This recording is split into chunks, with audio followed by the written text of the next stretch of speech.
Part of the ION Radio Network.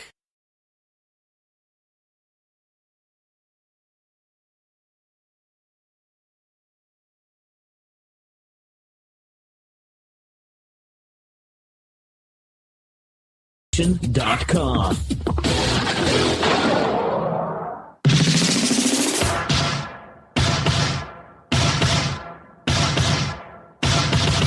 You know, it seems like candidates are always hyping their websites so you can look at their different positions on issues and donate money and so forth. But Jeb Bush never mentions jebbush.com. Well, now we know why. It is Tuesday, February 16th, 2016, 11 p.m. in the Eastern Time Zone, and Matt Connarton Unleashed starts right now. 5, 4, 3, 2, 1.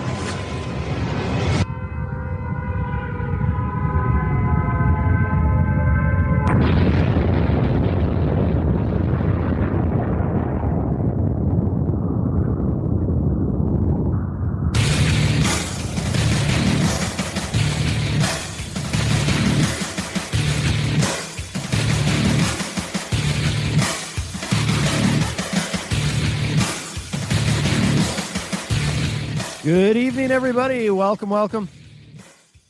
It's Matt Connarton Unleashed. We are live from the Uptown Auto Repair Studio in Manchester, New Hampshire, broadcasting worldwide on IPM Nation 1. And, of course, because it's a Tuesday night, we're on OTR FM as well, the premium channel on the OMTimes radio network. Of course, IPM Nation 1 is one of the two channels on the IPM Nation live station, powered by Ambit Energy. Learn how to save on your energy bills. Just go to ipmnation.ambitrabbit.com. You can learn how you can sign up there. It's very, very quick and easy and painless, and you'll be very glad that you did, trust me. I know, I can personally attest to that. You can definitely save some money. And let's see, before we get rolling let me give out the contact info in case anyone would like to enter the conversation tonight. We do have a phone line open, 617-917-4IPM. That's IPM as in IPM Nation, 617-917-4IPM, or if you prefer, 617-917-4476. You can call or you can text at that number. You can also tweet me at Matt Connarton. We do have the chat room at IPMNation.com/live1. Some people like to communicate that way. And, of course, as always, the Matt Connarton Unleashed Facebook page. Please like that page if you haven't already, and you can post there, too. I'll try to keep an eye on that during the show. Also, don't forget to like, while you're on Facebook liking stuff, you can like the IPM Nation Facebook page, the OMTimes Radio Facebook page, as we, like I said, Tuesdays and Thursday nights, we're also on OTR FM, the premium channel on the OMTimes Radio Network. And, of course, the rest of the week, 5 nights a week, we are at 11 p.m. Eastern on IPM Nation 1. And don't forget the television edition of Unleashed every Wednesday at 2 p.m. Eastern, which you can watch on IPM Nation. Also, tune into the hour before that, Ward 13 with John Hopwood, as I am often on that show as well. I've been on there quite a bit lately, and, you know, we just talk politics and whatnot, and that's always fun, too. So last week we did for both John's show and then my show, since, you know, my show's right after Ward 13. It was myself and John Hopwood and Peter White talking about the post-primary and whatnot. Let's see. So there's a lot to get to tonight. Let's begin with the website. Now, I mentioned it during the intro, of course, jebbush.com. Now, I want to clarify the original story that was shared out. So what the initial story on this seemed to be was that the Jeb Bush campaign and Jeb Bush, through apparent incompetence, frankly, is how it came off, they had neglected to renew jebbush.com. And so the Trump campaign snatched it up, and now jebbush.com goes to Donald Trump's campaign website. Now, looking at a few other stories on this and digging a little bit deeper into it, that's not exactly what happened, but there's still some definite incompetence here on the part of the Bush campaign. What actually happened is, so Jeb Bush already has a website for the campaign. It's Jeb2016.com. And if you go to Jeb2016.com, of course, that's Jeb Bush's campaign website. It doesn't redirect you to Donald Trump's site. It's JebBush.com that redirects you. So it isn't exactly true that they just forgot to renew the campaign's official website, and now Trump is cyber squatting, if you will, and grabbed the site. That isn't exactly what happened. It's a little more complicated than that. But it still shows incompetence on the part of the Jeb Bush campaign, because they never should have left that other domain, JebBush.com, out there. If they wanted to make Jeb Bush 2016 the official website for the campaign, that's fine. But, look, I've never worked a day in my life in politics, but I know enough about this stuff in terms of websites and whatnot that, you don't just leave JebBush.com out there for somebody else to grab. If you want to go with Jeb2016.com, fine, but you also need to make sure you own JebBush.com and have that automatically go to the Jeb2016.com site. You also want to make sure you have JebBush.net, Jeb2016.net, maybe Jeb2016.org and JebBush.com.org. You got to make sure you have your bases covered, because a lot of people, if they're interested in looking at Jeb Bush's campaign website, they're not going to necessarily assume it's Jeb2016.com. They might go to their browser and type in JebBush.com, thinking it's going to take them to Jeb Bush's website, and instead it redirects to the Trump campaign site. So it's not quite as embarrassing as the initial story appeared to be upon digging a little deeper, but it's still pretty bad. It still shows some incompetence in the campaign, that it didn't occur to anybody that, hey, we need to make sure we have JebBush.com locked down, and Trump very smart to grab that. Speaking of Trump, last night on the show, I was talking about Trump, how I thought he had both his best moment and his worst moment at Saturday's debate all at the same time, when he's talking about George W. Bush and how W's administration lied, and he said it that bluntly, lied to us to get us into the Iraq War. I said in one sense it was his worst moment, because the crowd totally turned on him and was booing the hell out of him. I guess they didn't want to hear the truth. I guess it was too bitter of a pill to swallow, but I also thought it was his best moment, because, typically nobody comes right out and says, they might say, well, maybe they misled us a little bit, or they cherry picked the intelligence or whatnot, or they just made a mistake. But he's the first Republican to really come out and say flatly, no, they lied to us.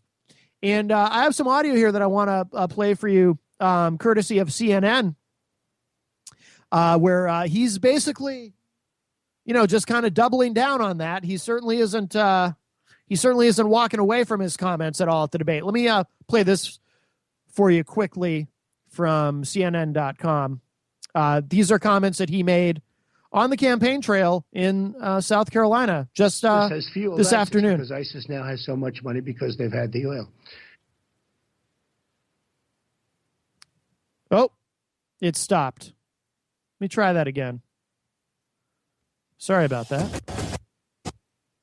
Live radio, ladies and gentlemen.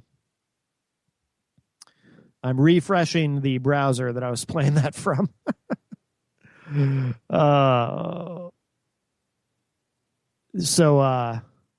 it's taken a while to reload. CNN.com is one of those websites that doesn't always play nice. Kind of like Trump himself. He doesn't always play nice. All right, I'm going to give up on this audio, I think, because it's not working. But basically, yeah, it's not working. But he was in at a not a rally, but he was talking to some media. Looked like he was in a small room, and he was just talking about, yeah, they lied, and this is the result of the Iraq War. Terrible idea. Which we're still paying for now. And he's right. I mean, nothing that he said is incorrect about that. And, I'm not a Trump supporter per se, but got to give him credit on that. He's right. And, and I like that, he has the balls to say it, because honestly, I haven't even heard anybody really, I haven't heard Hillary Clinton say it. I haven't heard Bernie Sanders say it. I mean, obviously, again, they're sort of polite about it in the sense that they say, well, Hillary really can't say much of anything about it because she voted in favor of the Iraq war when she was in the Senate at the time. Bernie correctly voted against it. Although Bernie's voted for a lot of other military stuff. Bernie's no, he's no peacenik necessarily, but although, like I was saying the other night, out of the current field, when you look at these Republicans and when you look at Hillary, I think Bernie I would trust the most as far as commander-in-chief in terms of not getting us into any dumb wars. He actually sounds the most sane to me. But everybody nobody comes right out and says W lied and Cheney lied and Rumsfeld lied. But I think it's obvious that that's what they did. I think it's naive to think otherwise. And again, I'm not a big Trump supporter, but I like hearing him tell the truth on this. But boy, that crowd in South Carolina didn't like hearing it, but he's not backing down at all. We're up against a break. When we come back, we'll talk a little bit more about Trump, some polling data out of South Carolina. Good news for Trump, bad news for Bernie. And W enters the fray on behalf of his little brother. We'll see how much that helps. Might help a little bit in South Carolina. We'll see. After the way they booed Trump, I'm thinking it actually might. We'll be right back. More Unleashed coming up. Don't go away.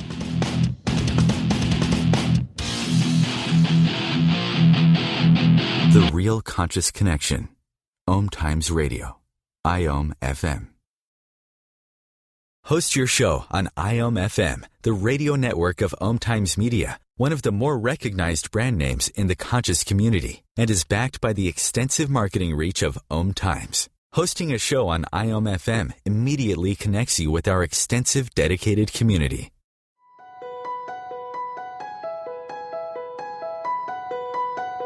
Hello, I'm Miriam Knight of New Consciousness Review, inviting you to my new show where I interview the rising stars of the conscious awakening.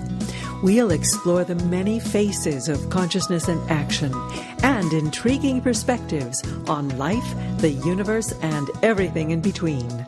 Join us each Wednesday at 2 p.m. Eastern on the Rising Stars Show.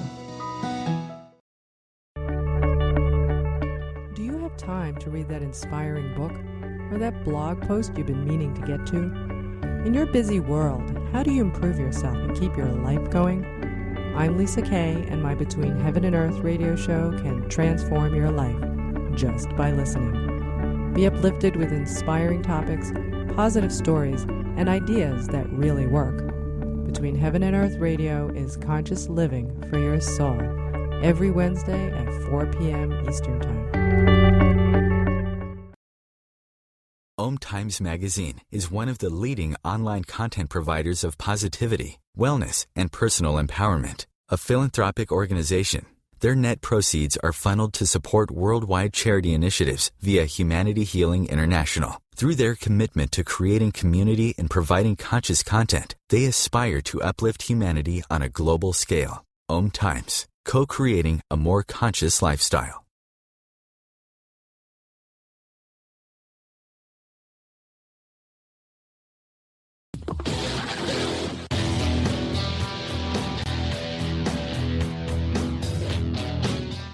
Welcome back, everybody. Matt Connarton Unleashed. We're live tonight from the Uptown Auto Repair Studio in Manchester, New Hampshire. And let's just keep it rolling. I wanted to talk about South Carolina. This is bad news for Bernie, but there's been polling coming out of South Carolina, courtesy of Politico, this article. And polling out of South Carolina has been very kind of frustratingly hard to come by. There just hasn't been a lot of it that we've been able to see. And I've been saying right along that I believe the Democratic nomination will be decided in South Carolina, because that's Hillary's firewall. I said from the beginning, Hillary could afford to lose both Iowa and New Hampshire, but as long as she wins South Carolina, that sets her up well for Super Tuesday. She'll probably sweep the South, and she'll be on her way to the nomination.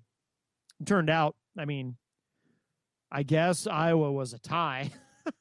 and then New Hampshire, she lost big, but ended up with the same number of delegates. But according to this, there's a new CNN ORC poll out today that has Trump with a 38%.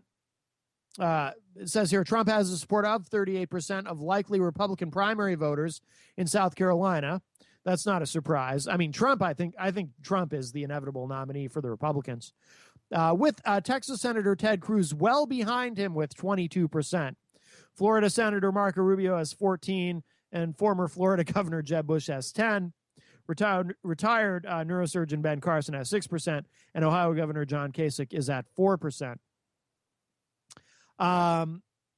Skipping down, this article does go into some detail, but I want to talk about the Democrats and why it's probably over for Bernie once we get to the South Carolina primary. It says here on the Democratic side, former Secretary of State Hillary Clinton is at 56% and has a double-digit lead over Vermont Senator Bernie Sanders with 38%.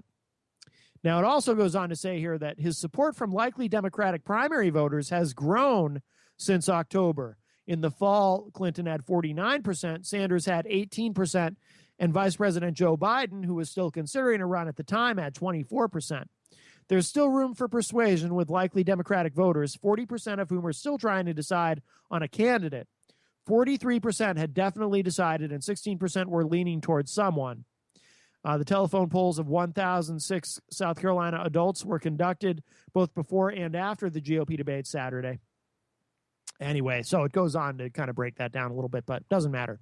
The point being, Bernie, as well as he did in that last debate, personally, I thought, that was fun. I thought he just crushed her.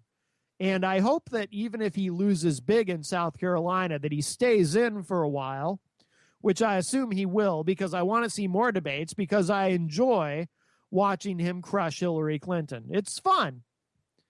And look, like I've been saying too, I wouldn't support him. I wouldn't vote for him because I'm not a socialist, but he does speak the truth on some things, like mass incarceration, and talks about, we lock people up for having a joint.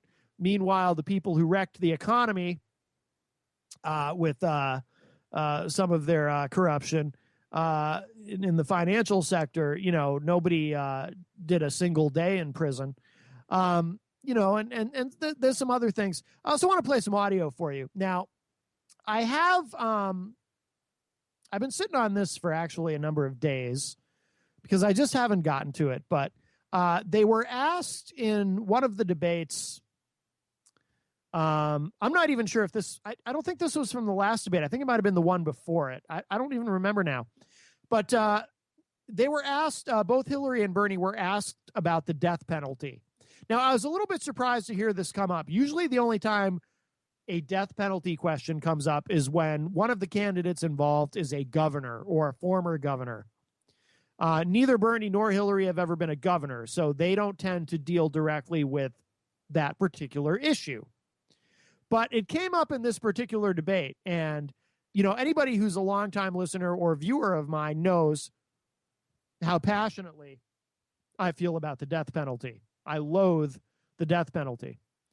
And listen to this, because somewhat predictable, but I want to play for you the audio of when Hillary and Bernie were asked about the death penalty.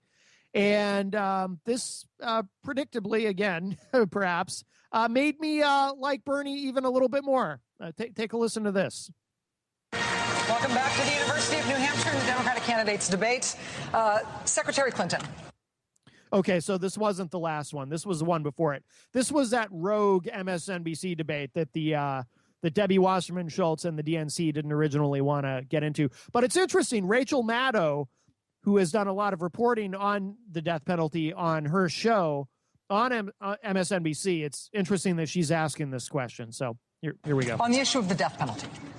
Here in New Hampshire, the one person who is on death row is there for killing a police officer. It's a crime that has caused anguish in this state, both among death penalty opponents and death penalty supporters.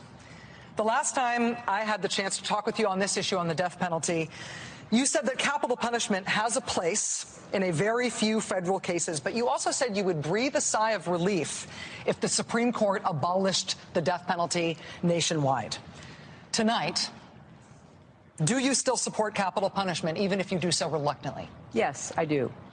And, you know, what I hope the Supreme Court will do is make it absolutely clear that any state that continues capital punishment either must meet the highest standards of evidentiary proof of effective assistance of counsel, or they cannot continue it. Because that, to me, is the real dividing line. I have much more confidence in the federal system, and I do... Okay, let me interject here. She's making this argument that I hear from the pro-death penalty crowd all the time, because people like me who oppose the death penalty, like the main reason I oppose the death penalty is, look, it's not a perfect system. It never will be a perfect system because nothing is perfect where human beings are involved. It's always going to be fallible, which means that sometimes people are convicted of crimes that they didn't actually commit. And then we find out later that they're not guilty, and we at that point can try to get them out of prison if we find out later that they're not guilty, or have them retried if there's some doubt. But unfortunately, once you've already executed somebody, it's a little late. But she's making this argument. So that's my argument against the death penalty. It's not a perfect system. If it were a perfect system, I might actually be okay with capital punishment. I'd probably still feel a little queasy about it, to be honest with you. But it would be a lot easier to convince me that it's not evil and barbaric if it were a perfect system. But when I present my argument against the death penalty, very often people who are pro-death penalty will say, well, yeah, so that's why I'm not for executing everybody. I just only in cases where we're sure. Only if we're really, really sure that they're guilty should we execute them. And that's basically the argument that she's making here. Well, if we're really sure, then it's okay. And I find that argument so asinine. The entire point of convicting someone is you're saying you're sure they did it. You know, a judge does not instruct a jury, okay, go deliberate on this, and then you come back with a verdict, and as long as you kind of maybe sort of think they might be guilty, go ahead and come back and say they're guilty, and we'll send them to prison or put them on death row or whatever. As long as you kind of think they maybe are guilty. No, that's not how it works. You're supposed to be pretty damn sure they're guilty to come back with a guilty verdict. So this whole thing about, well, capital punishment's okay as long as we're sure they did it. Well, that's, in theory, that should be every case. If there's a conviction, it should be because you're sure they did it. So, but that's basically the argument she's making. It's okay as long as you're sure. All right, here's the rest of the audio. Reserve it for particularly heinous crimes in the federal system, like terrorism. I have strong feelings about that. I thought it was appropriate after a very thorough trial that Timothy McVeigh received the death penalty for blowing up the federal building in Oklahoma City, killing 168 people, including 19 children in a daycare center. So I do, for very limited, particularly heinous crimes, believe it is an appropriate punishment. But I deeply disagree with the way that too many states still are implementing it. So if it were possible to separate out the federal from the state system by the Supreme Court, that would, I think, be an appropriate outcome. Senator Sanders, you have singled out the death penalty and Senator Clinton's support for the death penalty as an issue that makes it hard to consider her a progressive in your mind. But look, I hear what the secretary said, and I understand it. Look, there are... All of us know that we have seen in recent years horrible, horrible, horrible crimes. And it's hard to imagine how people can bomb and kill 168 people in Oklahoma City or do the Boston Marathon bombing. But this is what I believe, and for a couple of reasons. Number one, too many innocent people, including minorities, African Americans, have been executed when they were not guilty. That's number one. Exactly. So we have to be very careful about making sure about that. But second of all, and maybe in a deeper reason, of course, there are barbaric acts out there. But in a world of so much violence and killing, I just don't believe that government itself should be part of the killing. So when somebody commits, And by the way, that's the argument that he's making against it right there. That's the same argument libertarians make against it, and he's absolutely correct. All right, here's the rest of it. Somebody commits any of these terrible crimes that we have seen, you lock them up and you toss away the key. They're never going to get out. But I just don't want to see government be part of killing. That's all. Absolutely. He's 100% correct there. So, yep, I admit it. I was feeling the burn a little bit on that one. But again, I mean, it's not an issue that either of them are even likely to be asked about again, to be honest with you. But Bill Clinton was a governor, and Bill Clinton was wildly pro-death penalty as governor. In fact, I've often talked about when he actually, during his campaign, flew home to Arkansas. This was in 92. Flew home to Arkansas on 3 separate occasions just to preside over executions as governor. To remind everybody, of course, how tough on crime he was. Just awful. We'll be right back. The Real Conscious Connection. OMTimes Radio. IOM FM. Host your show on IOM FM, the radio network of OMTimes Media, one of the more recognized brand names in the conscious community, and is backed by the extensive marketing reach of OMTimes. Hosting a show on IOM FM immediately connects you with our extensive dedicated community. This is Terry Van Horn, and I want to invite you to join me for my weekly radio show, Hailing Light, on OMTimes Radio, every Wednesday at 6 p.m. Eastern Standard Time. On Hailing Light, we want to bring love, light, and blessings into your world. You can find out more about us at www.healinglightonline.com. Blessings. Do you want to be a better communicator? Do you want to better connect with the important people in your life? Do you want to enrich your relationships? If so, join me, Matthew Cooper, on the Positive Control System Show every Wednesday evening at 11 o'clock p.m. Eastern Standard Time on OMTimes Radio. I'll meet you there. The number one reason girls drop out of school in sub-Saharan Africa is lack of access to feminine hygiene products. The Pads for Schoolgirls Project, an outreach of Humanity Healing International, is changing this paradigm by setting up sewing programs at schools, teaching girls a vocational skill, while producing the reusable pads that help keep them attending classes. The girls pay it forward by making and giving pad kits to other girls in need. To learn more, visit humanityhealing.org. Humanity Healing is where your heart is.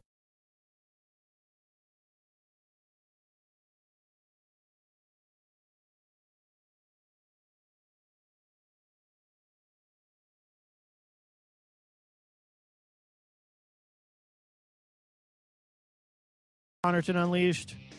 If you're listening live, we're only halfway through. You can join the conversation at any time. Give us a call, 617-917-4476. You can call or text, or you can opine on Facebook or in the chat room or whatever. You can always tweet me too, at Matt Connarton. Let's see. So much going on. Briefly, something non-political. This popped up.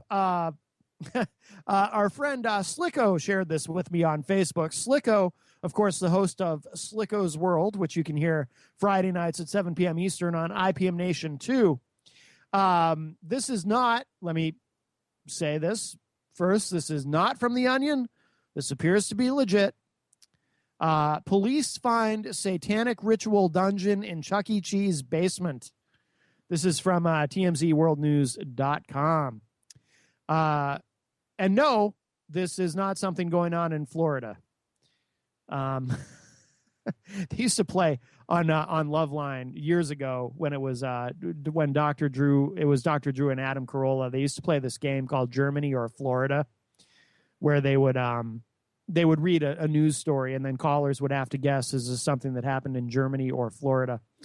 And it would usually be something horrific. But no, this is from Chicago, Illinois. It says here, authorities have identified the skeletal remains found in a Chicago Chuck E. Cheese basement as those of 4 teenagers that disappeared between 2013 and 2015.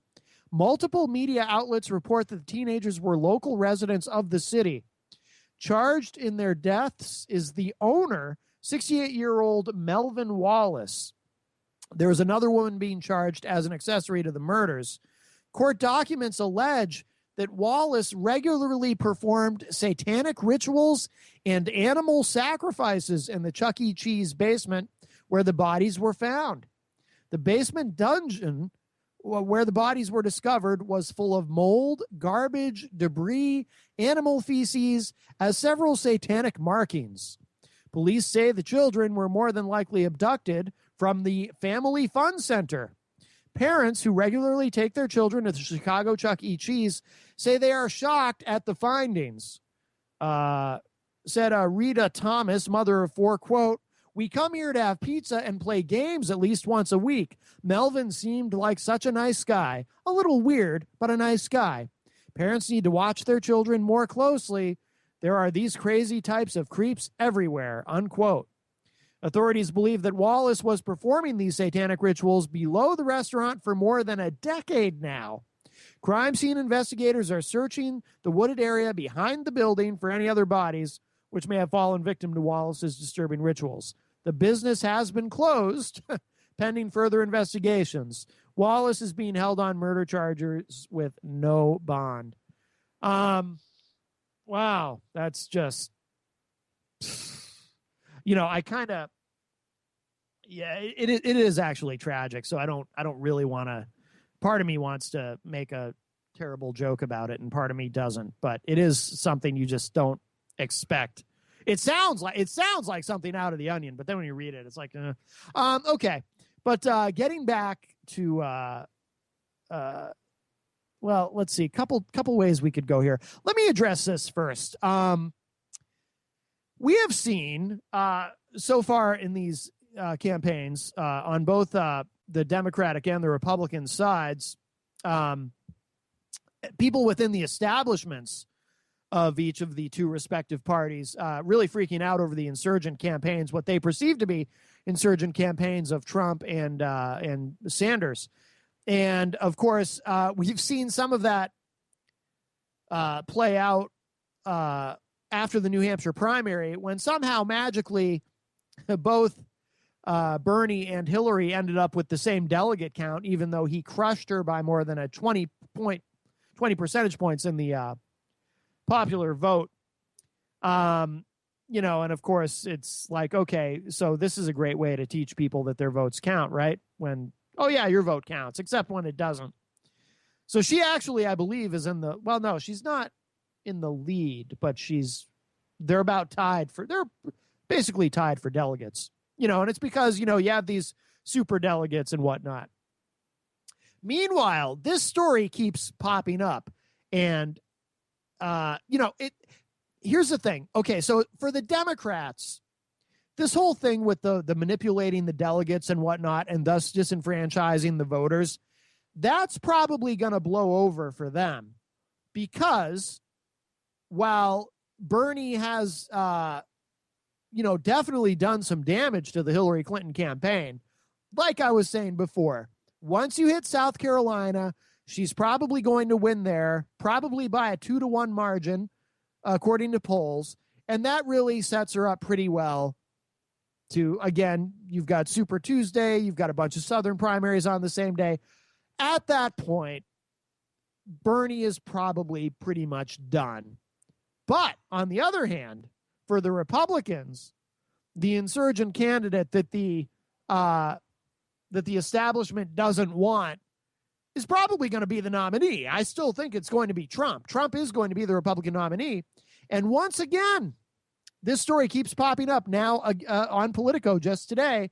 It says campaigns secretly prep for brokered GOP convention. Candidates, outside groups, and party officials are quietly maneuvering for a nomination fight that goes all the way to the bitter end. This just went up early this morning on Politico. And I'm telling you, you know, they're crazy.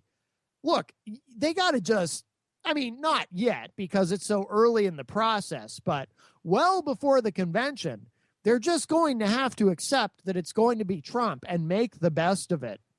Because if they find a way to steal this away from Trump at the convention, it's going to piss Trump off. And he once again is now saying that he would consider an independent run if he is treated unfairly, even though because remember, he signed that pledge saying he wouldn't do it. But according to him, that pledge was in good faith that the Republican National Committee would treat him fairly. Well, he could certainly argue they're not treating him fairly if they're plotting to steal the nomination against him using superdelegates and whatnot. So, you know, they're not being very smart about this. But let me read this quickly. It says here, again, this is from Politico. Mysterious outside groups are asking state parties for personal data on potential delegates. Republican campaigns are drawing up plans to send loyal representatives to obscure local conventions, and party officials are dusting off rule books to brush up on a process that hasn't mattered for decades. As Donald Trump and Ted Cruz divide up the first primaries and center-right Republicans tear one another apart in a race to be the mainstream alternative, Republicans are waging a shadow primary for control of delegates in anticipation of what one senior party official called the white whale of politics, a contested national convention. Oh, God, that would be so fascinating to see if it does happen.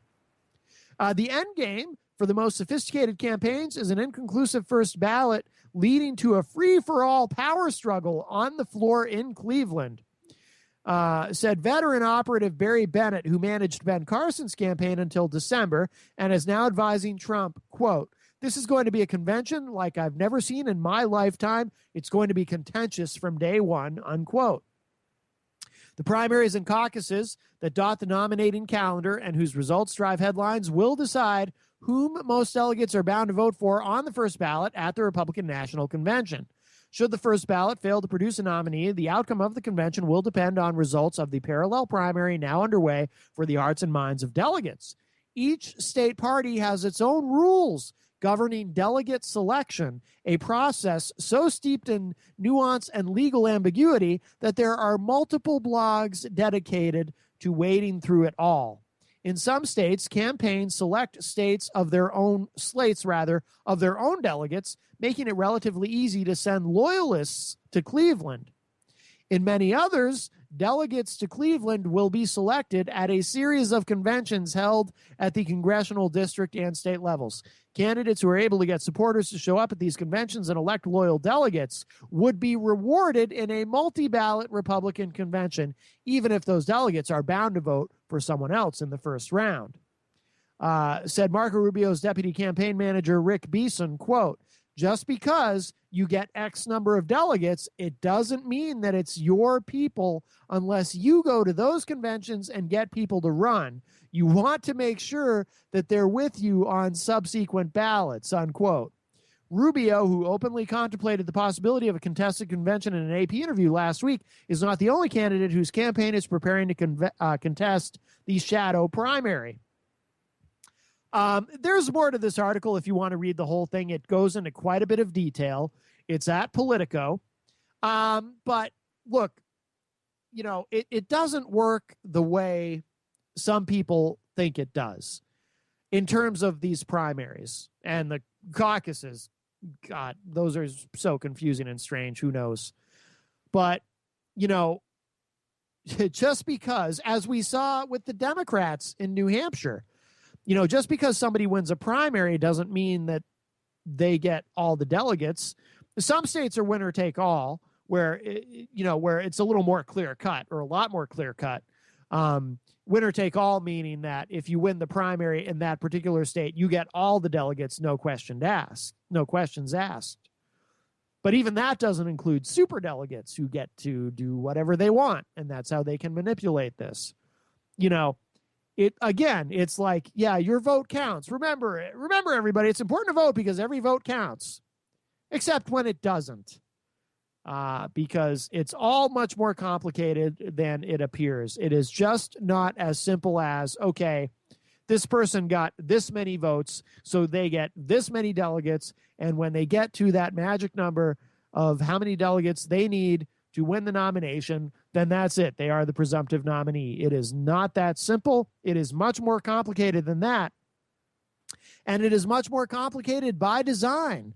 And they will tell you, by the way, that the reason it's done that way, and the reason it's so much more complicated, is to prevent a scenario where you have a fringe candidate like a Donald Trump or a Bernie Sanders, who could actually possibly win the nomination and then go on to probably lose the general election. That's the fear.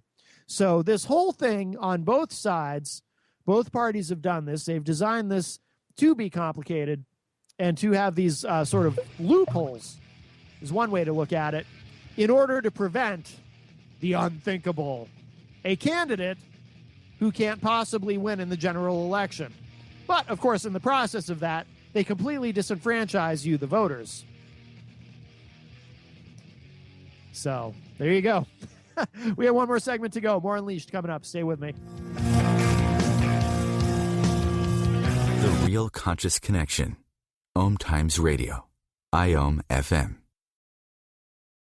Being a radio host on IOM FM allows you to build your show on a rich platform with the power of the internet to fulfill your outreach goals and connect with a very specialized and global online audience, unlimited by time and distance. OMTimes Radio will provide you with web relevance, a recognizable conscious brand, and with the standard of excellence that has accompanied every single OMTimes endeavor. Host your show with OMTimes Radio Network.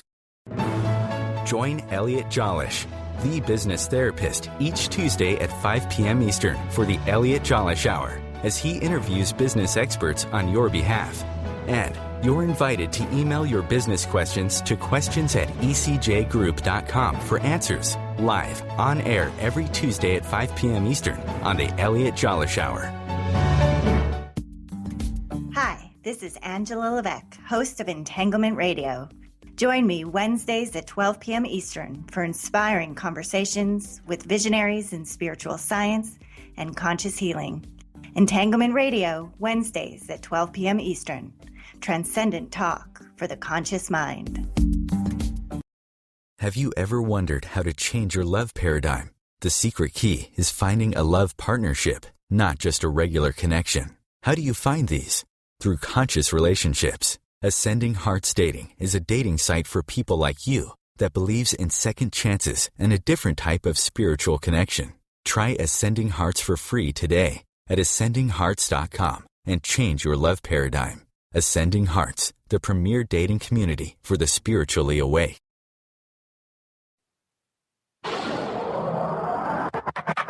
IPMNation.com.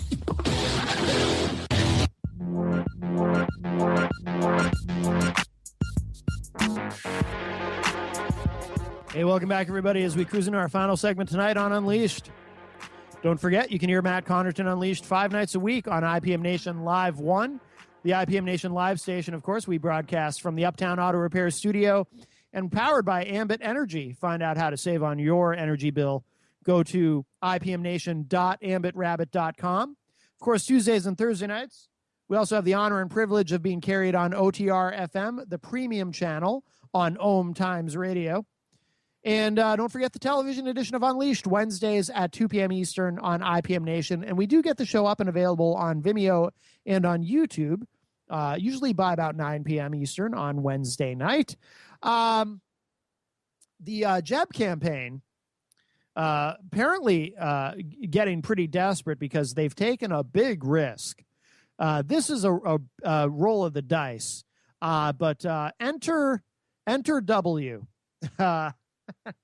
Jeb's older brother, former president, former two-term president, the guy who, Trump talks about lying to get us into Iraq, campaigning in South Carolina for his brother. And this is very risky because many would argue, in fact, allegedly, W told a room full of donors to Jeb's campaign that he felt that he was Jeb's biggest liability in terms of Jeb running. But I have to think that on Saturday,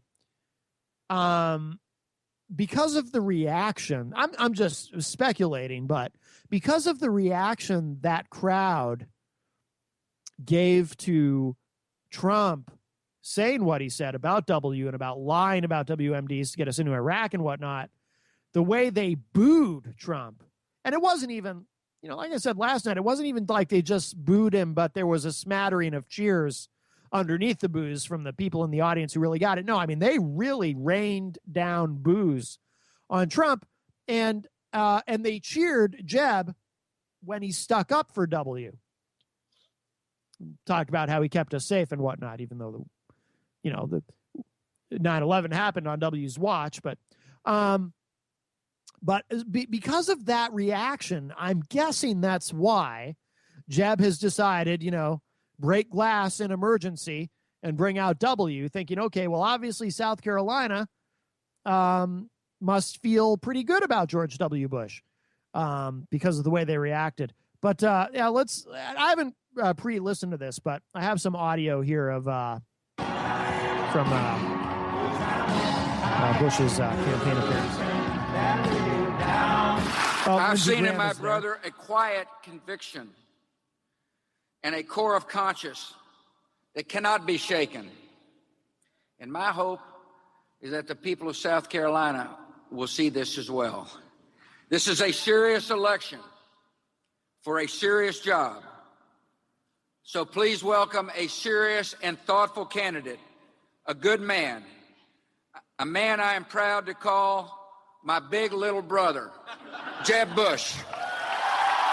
What is a core of conscience? He says Jeb has a core of conscience. I don't know what that means. I'm so honored that my brother's here because this is a dangerous time. The world has been turned asunder. The day that Barack Obama was inaugurated, we were safer, we were stronger, we were freer. Today, for all sorts of reasons, that's not the case. This election is who's going to be the steady hand to keep us safe? Who's going to deal with the national security challenges that we face? Who's going to focus on the economic security challenges that a majority of Americans now feel? We're living in difficult times, and this election is really important. And I look back during my brother's time, he didn't know that 9/11 was going to happen. But he rolled up his sleeves, and he inspired us, and he kept us safe. And I'm proud that he did it. Oh, God. Makes me want to throw up in my mouth. But Jeb says, he makes a good point. The world has been torn asunder. He has just barely better rhetorical gifts than his brother does. His brother who said that Jeb has a core of conscience. Did he mean core of conscience? Did he mean core of consciousness? What did that mean? I don't understand. Now, I will, again, I think I mentioned this last night on the show. I have grown to respect Jeb a little bit in the way he hasn't backed down on his stance on immigration reform at all. He hasn't backed down from saying that a ban on all Muslims entering the country is a stupid idea at all. There was something else, too. There was something else, too, that he said where I was like, good, he's holding firm on that probably isn't the most politically tenable thing, that probably hurts him trying to get to the nomination that he hasn't backed down on. I forget what it is. So he actually does have something like a as his brother said, a core of conscience, whatever that means. Whatever it is he was trying to say, Jeb maybe does have that, whatever that is. Abortion was another one in terms of exceptions for rape and incest, because, nowadays, if you don't take, the thing is, if you don't take the far right, the extreme far right position on absolutely everything, you get labeled a liberal or a rhino, including abortion. But no, Jeb says he supports, even though he's pro-life, he supports exceptions for rape and incest, which I think is good. It's hard to believe that would even be a question in the year 2016. But like I said, a lot of Republicans now, they want to be as far right extremist as possible. I think there was one other thing, though, that impressed me, but I can't for the life of me remember what it was. But, but I don't know. I mean, it's a big gamble. Bringing W out is a big gamble. One other thing before we wrap up. So I'm actually going to compliment Ben Carson on something. This is from BuzzFeed. It says, Carson says Republicans wouldn't wait to replace Scalia if we held the White House. I complimented Ben Carson on this because, the Republican candidates were saying at the debate the other night, I just remembered the other thing that Bush said that impressed me. Okay, so the Republican candidates were all saying, well, now that Obama's in his last year as president, he should wait. He shouldn't try to appoint a new Supreme Court justice right away. He should wait. And, that's just ridiculous. He's the president. He has a constitutional obligation to nominate a Supreme Court justice. Now, if Republicans don't like who he nominates, then Republicans can block the nomination. Republicans can vote to not confirm whoever Obama nominates. Simple as that, but you have to let the process work. It's just political partisanship. It's hackery. Obviously, if a Republican were currently president, no Republican anywhere would be saying, the current president should wait until after the election and let whoever the next president is nominate somebody. No Republican would be saying that if there were a Republican saying it. The only reason Republicans are saying this, obviously, is because a Democrat is president. I found it refreshing that Ben Carson, of all people, would acknowledge this. I mean, Ben Carson didn't say, it's just naked partisanship and whatnot, but he did acknowledge that. Actually, there's some audio here. We have time. Let me play this. I haven't pre-listened to this, so hopefully it's until the next president is elected for another nominee to be put in there. Do you think the same six people on stage would say the same thing if there were a Republican president in the White House right now, for them to wait until the next president is elected? No, they wouldn't.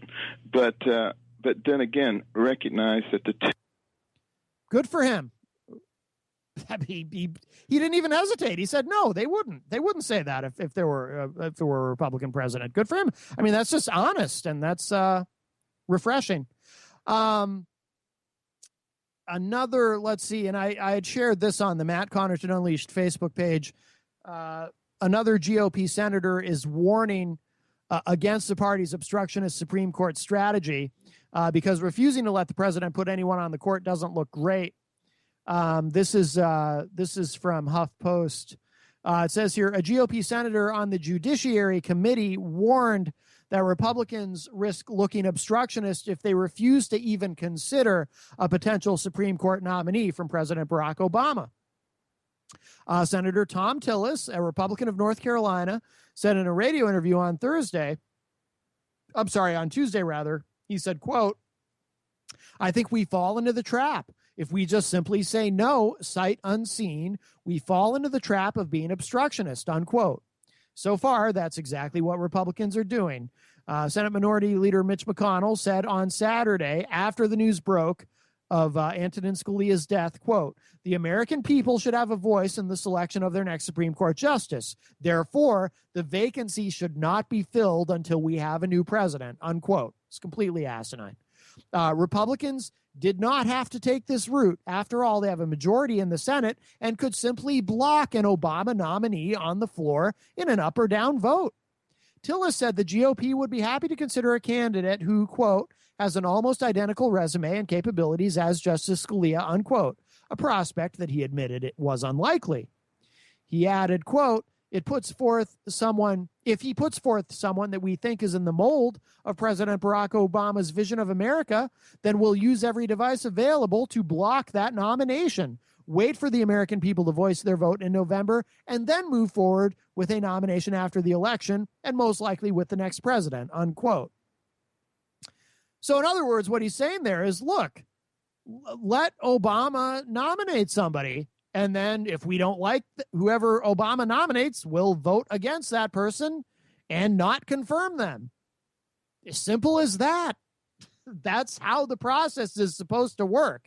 But this idea that because he's in his last year in office, he somehow is just supposed to say, no, you know what, I'm good. We'll just leave that vacancy alone and not because I'll tell you what, I guarantee you, again, this is so nakedly partisan. If Obama had come out and said after Scalia's death, hey, you know what, I only have a year left in office, I'm just going to leave it alone for the next president, then you'd have Republicans going, oh, what this president, he's derelict in his duty. He's not going to nominate somebody. It's his obligation. It's his constitutional obligation to nominate somebody that we can then vote against. He's not even going to nominate a successor. You know, I mean, come on. I mean, this stuff it's so obvious, and it just drives me nuts. But there are Republicans. There are actually more Republicans too who are starting to come around on this and kind of saying, hey, look, guys, you know, we're looking a little silly here. So, all right, I'll be back tomorrow with the television edition. We're out of time. Thanks, everybody. Good night.